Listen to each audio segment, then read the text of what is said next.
আচ্ছা, আপনি কমেন্ট করে জানান তো যে জামাত যে ৩০০ আসনের প্রার্থিতা দিতে যাচ্ছে সেখানে তারা কতগুলো আসন পেতে পারে। এদিকে জামাত ৩০০ আসন দিচ্ছে, এদিকে বিএনপি ৩০০ আসন দিচ্ছে। এখন এই জামাত আর বিএনপির ৩০০ আসনের মধ্যে কারা সব থেকে বেশি আসনে জয়ী লাভ করবে, এটা আপনি কমেন্ট করে জানিয়ে দিন। বন্ধুরা, এই বিষয়ে আমাদের নাইম আলী ভাই চমৎকার একটি কন্টেন্ট বানিয়েছে, যে কন্টেন্ট আমরা দেখবো, খুবই গুরুত্বপূর্ণ আলোচনা করেছেন। চলুন আর কথা না বলিয়ে তার মূল ভিডিওটি দেখে আসি, আর লিঙ্ক ডিসক্রিপশন বক্সে পাবেন। আসসালামু আলাইকুম। ওয়ালাইকুম আসসালাম। আজকের ভিডিওর প্রথমে আমরা একটা পোল করতে চাই, নির্বাচনী পোল। Yes. যারা জামায়াত ইসলাম করেন তারাও ভোট দিবেন না, না। এর বাহিরে যারা বিএনপি করেন তারাও ভোট দিবেন না। না। সাধারণ জনগণ যারা আছেন, আচ্ছা। আওয়ামী লীগ হতে পারেন, অন্যান্য দল হতে পারেন, নিরপেক্ষ মানুষ থাকতে পারেন। আচ্ছা যে আজকে জামাত যে হুলস্থুল ঘোষণা দিয়েছে, আচ্ছা সেই ঘোষণাটা এই মুহূর্তে আসলে কতটুকু বাস্তবসম্মত হতে পারে? আচ্ছা আপনাদের কি মনে হয় যে জামাতের কি সেই ক্যাপাবিলিটি আছে, বা বর্তমানে ভোটের মাঠে জামাতের ওই ভোটটা আছে কিনা, আচ্ছা যে বিএনপির সাথে নির্বাচনে লড়াই করে জামাত আসলে সেই পর্যায়ে যেতে পারবে বা রাষ্ট্র ক্ষমতায় যেতে পারবে? আচ্ছা। নাম্বার 2 হচ্ছে জামাত ক্ষমতায় আসলে আচ্ছা। রাষ্ট্র ভালো চলবে নাকি বিএনপি ক্ষমতায় আসলে রাষ্ট্র ভালো চলবে? কারণ একটা সুষ্ঠু নির্বাচন হলে বিএনপি অথবা জামাত এই দুইটা দলেরই যে কোনো একটা দল কিন্তু ক্ষমতায় আসবে। হুলস্থুল ঘোষণা জামাতের, নিশ্চয় টেনশনে আছে জনাব তারেক রহমান। ভোটের মাঠে লড়াই হবে। আমি আপনাদেরকে একটু পেছন থেকে শুরু করতে চাই। গেল কয়েকদিন আগে তারেক রহমান একটা কথা বলছিলেন যে এইবারের নির্বাচন হবে পুলসেরাত পার হওয়ার নির্বাচন। দুইটা কারণ। প্রথমত, যে অভ্যুত্থানের মাধ্যমে এই মুহূর্তে বাংলাদেশের নির্বাচন সামনে আসতে গেল বা সামনে আসছে, সেটা কোন একটা শক্তি যদি ফেসিবাদ তৈরি করে, প্রশাসন যদি কোন দলকে কি বলা হয় যে সাপোর্ট করে, তাদের পরিণতি কি হতে পারে? অন্যায় করলে সেই রাজনৈতিক দলের পরিণতি কি হতে পারে সেটা কিন্তু বাংলাদেশ দেখেছে। যার কারণে তারেক রহমান এই কথাটা বলেছে।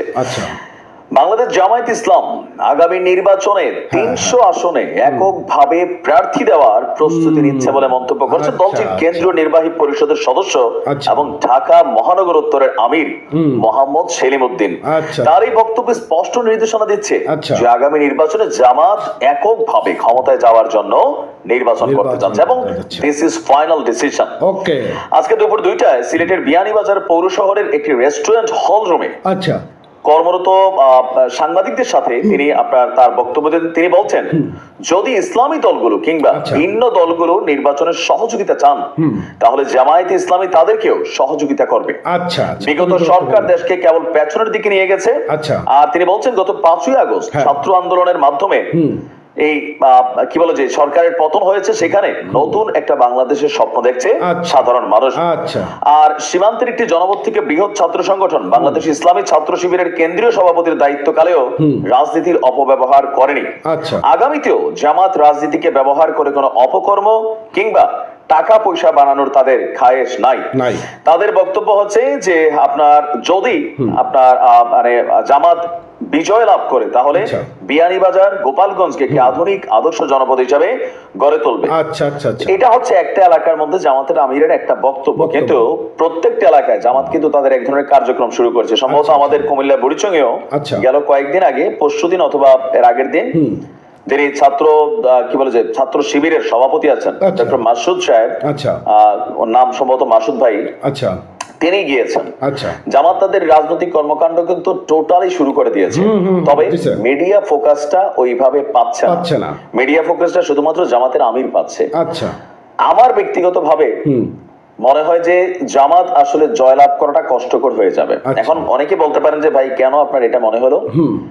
বাংলাদেশের রাজনীতিতে আওয়ামী লীগ বিএনপি এই দুইটা দলের যারা সাপোর্টার আছে, ভালো মন্দ বোঝার টাইম নাই। এটা দেখবেন সারা বছর আমরা যেটাই বলি, কিন্তু নির্বাচন আসলে আমাদের ব্লাডের মধ্যে একটা নৌকার ফ্লো কাজ করে বসে, একটা ধানের শীষের ফ্লো কাজ করে বসে। জামাতে তারারও বসে, কিন্তু পার্থক্য হচ্ছে ভোট ব্যাংকটা। সর্বশেষ এর আগে যখন স্বচ্ছ নির্বাচন হয়েছিল 2008-9 এর দিকে, তখনও কিন্তু আওয়ামী লীগ ব্যাপক সংখ্যাগরিষ্ঠতা পেয়েছে, সেটা ফ্যাক্ট না। কিন্তু জামাত আসলে এককভাবে কয়টা সিট পাইছে? জামাতের রাজনীতিকে অনেকে পছন্দ করেন, কিন্তু বাংলাদেশের একটা বিশাল অংশ সেকুলার আছে যারা মনে করে যে না, জামাত যদি রাষ্ট্র ক্ষমতায় আসে কট্টরপন্থী ইসলামী মেন্টালিটি এখানে তৈরি হবে। কিন্তু জামাত বরাবরই বলে আসছে যে না, তারা উদার মেন্টালিটিতে কাজ করবে। তো দেখা যাক পরিস্থিতি কোন দিকে যায়। ভালো থাকুন। আসসালামু আলাইকুম। ওয়ালাইকুম আসসালাম। তো বন্ধুরা, আজকের এই নিউজ থেকে আপনারা কোনটি জিনিসটা বুঝতে পারলেন যে আসলে জামাত যদি এককভাবে নির্বাচনে 300 প্রার্থীতে দেয় তাহলে কিন্তু জামাত জয়ী লাভ করার সম্ভাবনা কিন্তু খুব কম রয়েছে। কিছু সিট পাবে, কিন্তু আহামরি সিট পাবে না, কারণ এখানে আওয়ামী লীগের ভোট ব্যাংক, বিএনপির ভোট ব্যাংক, এখন আওয়ামী লীগ তো মাঠে নেই, কিন্তু বিএনপির একটা বড় অংশ কিন্তু রয়েছে। এখন অনেকেই বিএনপির মধ্যে বলছে জামাত সাপোর্ট করব, জামাতের ভোট দেবো, কিন্তু যে বলল যে রক্তের মধ্যে একটা ফ্লো কাজ করে, নির্বাচন আসলে, ভোটের সময় আসলে ওই যে বিএনপি ওই জায়গাটায় ভোট পড়বে। আবার যারা আওয়ামী লীগ করেন, আওয়ামী লীগের অনেক সময় মনোক্ষণ নয় বলেন যে না আওয়ামী লীগে ভোট টোট দেবো না, বাদ। কিন্তু যখন নির্বাচন আসে তখন কিন্তু ওই জায়গাতেই কিন্তু ভোটটা পড়ে। তো এখন যাই হোক, ভালো থাকবেন, সুস্থ থাকবেন, চ্যানেলটা সাবস্ক্রাইব করবেন, পেজটা ফলো করবেন। ধন্যবাদ।